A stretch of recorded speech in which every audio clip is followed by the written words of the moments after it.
भारत का सबसे भयावह हवाई हादसा चरखी दादरी। नमस्कार दोस्तों। तारीख थी 12 नवंबर 1996। समय दोपहर 3:55। कजाकिस्तान के शहर शिमकेंट से एक चार्टर्ड कजाकिस्तान एयरलाइंस का विमान उड़ान भरता है। इस विमान का गंतव्य था नई दिल्ली, भारत। इस विमान में ज्यादातर यात्री पड़ोसी देश किर्गिस्तान के छोटे व्यापारी थे। वे भारत ऊन खरीदने आ रहे थे ताकि उसे वापस मध्य एशिया के बाजारों में बेच सकें और अपने परिवारों का जीवन चला सकें। उनके सपने बहुत बड़े नहीं थे, बस ईमानदारी से कमाना और घर लौट जाना।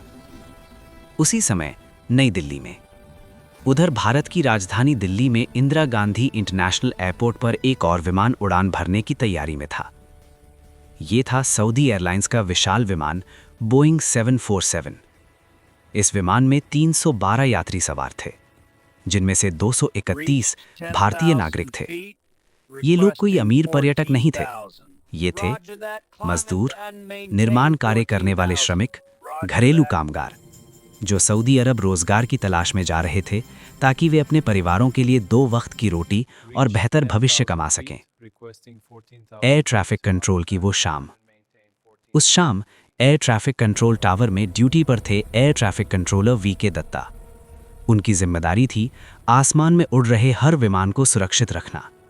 वो रडार स्क्रीन पर विमानों को टिमटिमाते बिंदुओं यानी ब्लिंकिंग डॉट्स के रूप में देख रहे थे। कुछ मिनटों में बदल गया इतिहास। सऊदी एयरलाइंस का विमान उड़ान भरता है। कुछ ही मिनटों बाद पायलट एटीसी को सूचित करता है, हम 10,000 फीट की ऊंचाई पर पहुंच चुके हैं, 14,000 फीट तक जाने की अनुमति चाहते हैं। वीके दत्ता अनुमति दे देते हैं। उसी समय कजाकिस्तान का विमान दिल्ली की ओर उतर रहा था। एटीसी स्पष्ट निर्देश देता है, आप 15,000 फीट पर ही बने रहिए, उससे नीचे मत उतरिए। नीचे सऊदी विमान 14,000 फीट पर है। नियम बिल्कुल साफ था। 2 विमानों के बीच कम से कम 1,000 फीट की ऊर्ध्व दूरी यानी वर्टिकल सेपरेशन होनी चाहिए। रडार पर वो भयावह दृश्य। वीके दत्ता रडार स्क्रीन पर देखते हैं 2 टिमटिमाते बिंदु धीरे धीरे एक दूसरे के करीब आ रहे हैं। फिर अचानक दोनों बिंदु एक हो जाते हैं और अगले ही पल पूरी तरह गायब। उसी क्षण वीके दत्ता समझ जाते हैं, आसमान में कुछ बेहद भयानक घट चुका है। चरखी दादरी की काली शाम।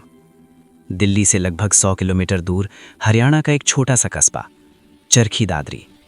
उस शाम लोगों ने आसमान में एक तेज चमक देखी, मानो बिजली गिरी हो, फिर गड़गड़ाहट जैसी आवाज, और उससे पहले कि लोग कुछ समझ पाते, आसमान से लोहे के टुकड़े बरसने लगे।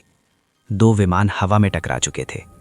ये भारत का पहला और एकमात्र मिड एयर कोलिजन था और आज तक का सबसे भयानक हवाई हादसा। मातम का मंजर। मलबे के बीच शवों की तलाश शुरू हुई। कई मुस्लिम मृतकों को सामूहिक कब्र में दफनाया गया। पास ही 70 चिताएं हिंदू अंतिम संस्कार के लिए जल रही थीं। पूरा देश स्तब्ध था, पूरा देश शोक में था। ब्लैक बॉक्स ने खोला सच। जांच शुरू हुई। दोनों विमानों के ब्लैक बॉक्स यानी फ्लाइट रिकॉर्डर्स बरामद किए गए। पहले शक सऊदी विमान पर गया कि शायद वो 14,000 फीट से ऊपर चला गया हो, लेकिन रिकॉर्डिंग ने सच्चाई उजागर कर दी। सऊदी विमान 14,000 फीट पर ही था।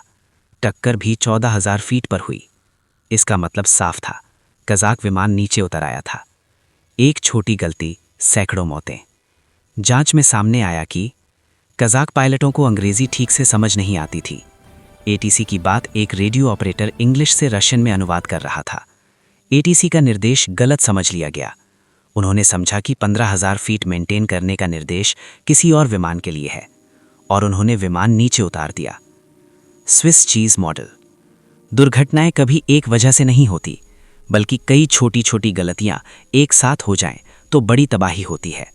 इसी को कहा जाता है स्विस चीज मॉडल। उस दिन सभी छेद एक ही सीध में आ गए। हादसे के बाद क्या बदला? इस त्रासदी ने न सिर्फ भारत बल्कि पूरी दुनिया को हिला दिया। अलग अलग एयर कॉरिडोर्स। अब आने और जाने वाले विमानों के लिए अलग रास्ते बनाए गए। TCAS अनिवार्य। भारत ने सभी बड़े विमानों में TCAS अनिवार्य कर दिया। ये सिस्टम खतरा होते ही अलार्म देता है, पायलट को बताता है ऊपर जाना है या नीचे। इंग्लिश अनिवार्य भाषा। 1998 में भारत ने इंटरनेशनल सिविल एविएशन ऑर्गेनाइजेशन के सामने प्रस्ताव रखा। अंतर्राष्ट्रीय उड़ानों के लिए इंग्लिश अनिवार्य होनी चाहिए। आज ये नियम पूरी दुनिया में लागू है। निष्कर्ष: आज जब आप आसमान में सैकड़ों विमानों को सुरक्षित उड़ते देखते हैं तो याद रखिए, चरखी दादरी की 349 कुर्बानियां उस सुरक्षा की नींव हैं।